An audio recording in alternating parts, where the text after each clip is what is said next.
Dominus vobiscum.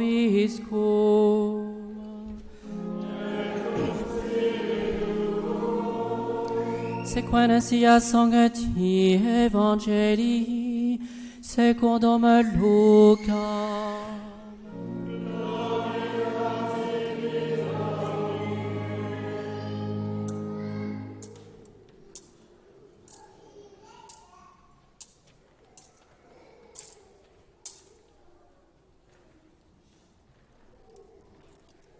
En ce temps-là, Jésus dit à ses disciples, « Heureux les yeux qui voient ce que vous voyez, car je vous le dis, beaucoup de prophètes et de rois ont voulu voir ce que vous voyez et ne l'ont pas vu, entendre ce que vous entendez et ne l'ont pas entendu.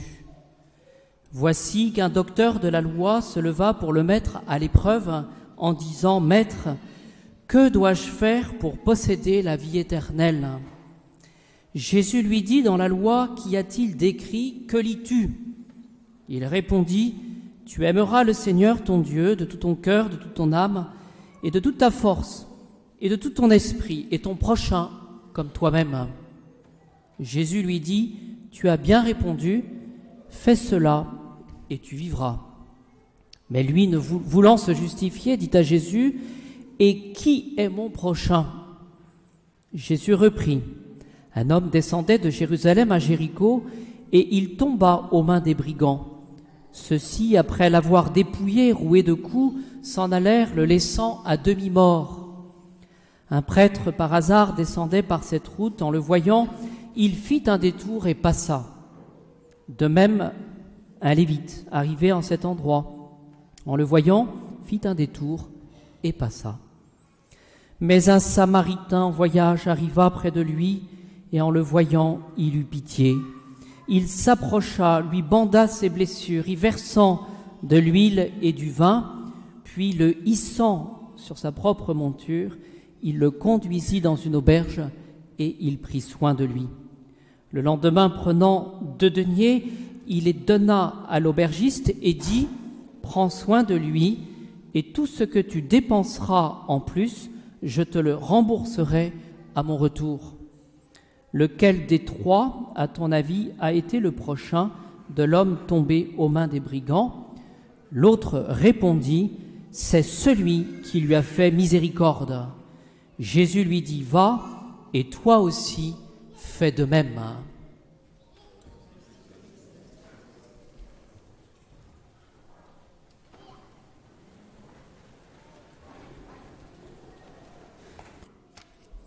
Au nom du Père, du Fils et du Saint-Esprit, ainsi soit-il.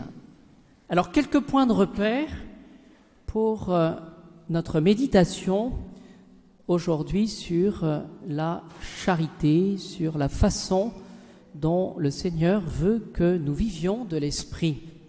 Voilà, je vais vous donner les principes simplement, car cette parabole, finalement, nous la connaissons, je dirais presque par cœur. Le premier point que je retiens dans cette parabole, c'est que Jésus évoque la situation d'un homme qui descendait de Jérusalem à Jéricho. Les pères de l'Église, saint Augustin en particulier, remarquent qu'il s'agit d'un terme générique, un homme. Cet homme nous désigne tous, en ce sens que nous sommes tous dans la lignée d'Adam, c'est-à-dire pauvres pécheurs, avec, ne l'oublions jamais, cette blessure du péché originel. Obscurcissement de l'intelligence, faiblesse de la volonté, ce bien que nous voulons faire et qui est quasiment impossible en certaines circonstances. La conclusion de cela, c'est que nous avons besoin de la grâce du bon Dieu, ou plus exactement, nous avons besoin de l'Esprit de Jésus. Ce que je voudrais vous faire comprendre aujourd'hui, c'est que cela doit être un petit peu comme un ordre de priorité. Alors que tous, nous achevons ou nous commençons à organiser notre année scolaire, je vous en supplie, ayons ce souci de l'ordre de priorité. Je ne vous demande pas de passer vos journées complètes dans l'église. Je ne vous demande pas de passer votre temps à rendre service sur la paroisse, non. Mais au niveau de l'ordre des priorités, je dirais de l'esprit, eh bien, essayons tout d'abord d'organiser notre vie spirituelle et ensuite de remplir par nos activités plus profanes, eh bien, notre emploi du temps. Je crois que cela mérite une réflexion. Voilà. Ma messe en semaine, quel jour, quelle heure? La visite au Saint-Sacrement, etc. L'organisation pour pouvoir permettre à mes enfants eh bien, de faire la prière en famille. Vous voyez, quand, à quel moment et dans quelles circonstances. Et que chacun sache que, je ne sais pas moi, le soir, à telle heure, eh bien, on prie ensemble. Peut-être pas longtemps, mais on s'organise. Vous voyez, dans l'ordre de priorité. Cet homme quitte Jérusalem pour descendre à Jéricho. Saint Augustin dit que Jérusalem représente la cité de la paix, représente la proximité avec le bon Dieu. Jérusalem représente la Jérusalem céleste. Jéricho veut dire lune, et c'est le signe, c'est la figure de la mortalité. Voyez, cet homme qui quitte Jérusalem et qui rejoint Jéricho, c'est l'histoire finalement de l'humanité pécheresse qui, voulant s'affranchir d'une manière ou d'une autre de la protection du bon Dieu, eh bien, oublie l'essentiel et finalement s'éloigne du bon Dieu. Il représente, cet homme, la naissance, la croissance, le vieillissement et ce qui nous guette tous, la disparition, parce que c'est une réalité cela, cet éloignement. Ce qui est assez intéressant aussi par rapport à la charité, c'est que cet homme qui aura besoin de secours, c'est la situation de l'homme qui s'éloigne du bon Dieu. Cet homme qui s'éloigne du bon Dieu est la figure du pécheur. Et nous sommes tous pécheurs. Donc voilà pour le premier point. Le deuxième point, je voudrais attirer votre attention sur la pédagogie de Jésus. En résumé, il est question de l'interprétation correcte de la loi juive sur la pratique de la charité envers du prochain. Comment vais-je agir vis-à-vis de mon prochain? Nous nous retrouvons dans le livre du Lévitique, au chapitre 19, verset 18. Et il est question de secourir quelqu'un qui est mort, ou plus exactement, quelqu'un qui est à demi-mort. Et la problématique est la suivante, pour faire court, parce que nous voyons le prêtre se détourner, et nous voyons le lévite se détourner. C'est l'image, finalement, de ce secours qui n'est pas porté.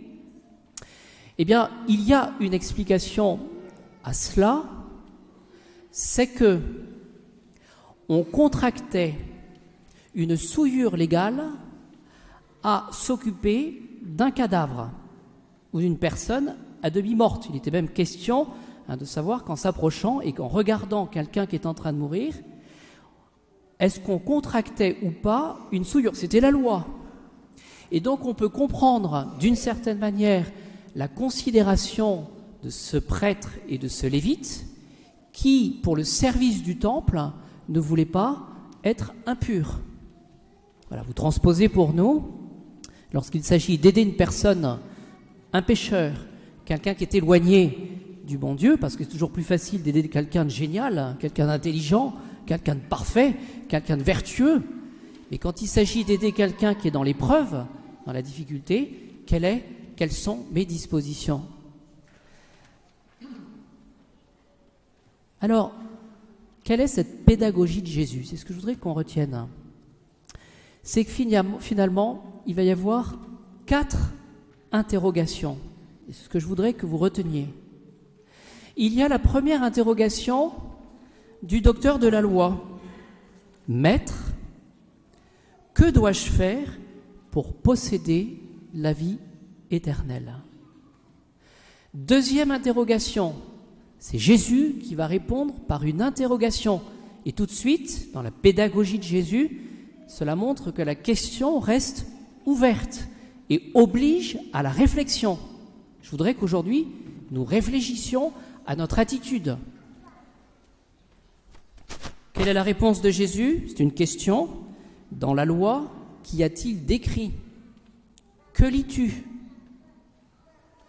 Il y a ensuite une troisième interrogation, celle, dans ce dialogue, celle du docteur de la loi. Et qui est mon prochain? Toujours l'ouverture pour réfléchir. Et Jésus, après sa parabole, va répondre et conclure par une interrogation. Lequel des trois, à ton avis, a été le prochain de l'homme tombé aux mains des brigands? Bien, chers amis, ce que nous devons demander aujourd'hui au Seigneur, c'est d'avoir l'esprit ouvert. Non pas n'importe comment, mais selon l'esprit de Jésus. C'est-à-dire finalement de ne pas trop rapidement conclure.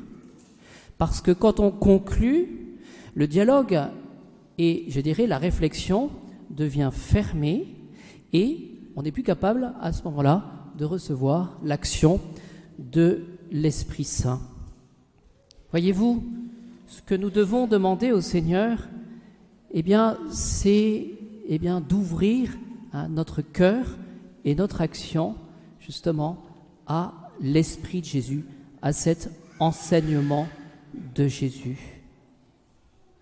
Je conclus par la citation que nous avions au bréviaire du prophète Ézéchiel. Tout cela par rapport à la charité, l'amour de Dieu et l'amour du bon Dieu l'amour du prochain en raison du bon Dieu. Je cite simplement Ézéchiel chapitre 36, verset 25. « Je verserai sur vous une eau pure et vous serez purifiés de toutes vos souillures, de toutes vos idoles, je vous purifierai. Je vous donnerai, poursuit Ézéchiel, un cœur nouveau. Je mettrai en vous un esprit nouveau. J'enlèverai votre cœur de pierre et je vous donnerai un cœur de chair. Je mettrai en vous mon esprit. Alors vous suivrez mes lois. Alors vous observerez mes commandements. Alors vous serez fidèles. Je vous parlais en début de prédication d'un ordre de priorité. Si nous aimons, si nous sommes capables d'aimer, si nous sommes capables de pratiquer l'Esprit de Jésus, les commandements et la loi évangélique, c'est d'abord et avant tout, bien chers amis, parce que nous aurons décidé, et c'est ça qu'il faut comprendre, de mettre le Christ Jésus à la première place dans notre vie.